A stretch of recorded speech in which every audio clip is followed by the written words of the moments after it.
Hello বন্ধুরা, কেমন আছো তোমরা? আশা করি ভালো আছো। আমি তোমাদের সুচরিতা দি মধ্যমগ্রাম থাকি। আমার হিসেলে হয়েছে আজকে ভোলা ভেটকি মাছে তেল ঝাল। দেখো, ধনেপাতা দিয়ে করেছি। আর ধনেপাতা দিলে মাছের ঝালের মধ্যে অসাধারণ লাগে খেতে, তাই না বন্ধুরা? তো কে কে ভালো খাও ভোলা ভেটকি মাছ আমাকে কমেন্ট করে জানিও। দেখো মাছটা কতটা লোভনীয় হয়েছে। জাস্ট গরম গরম নামালাম।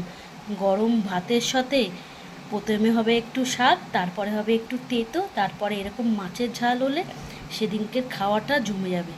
আর বন্ধুরা, এই বৃষ্টির মধ্যে কি গুছিয়ে প্রেজেন্টেশন করব বলো? সব কাজ করতে হচ্ছে ভিজে ভিজে। আকাশ ফুটো হয়ে গেছে, কেঁদে বেড়াচ্ছে জামা কাপড় হয়নি বলে। কি আর করব বলো? সেই জন্যেই তোমাদের সাথে এরমভাবে রান্না করেই চলে এসেছি শেয়ার করতে। তো ভিডিওটা কেমন লাগলো তোমরা কমেন্ট করে অতি অবশ্যই জানাবে। সবাই ভালো থেকো, সুস্থ থেকো। দেখা হবে অন্য কোনো ভিডিওতে, অন্য কোনো রেসিপি নিয়ে। টাটা।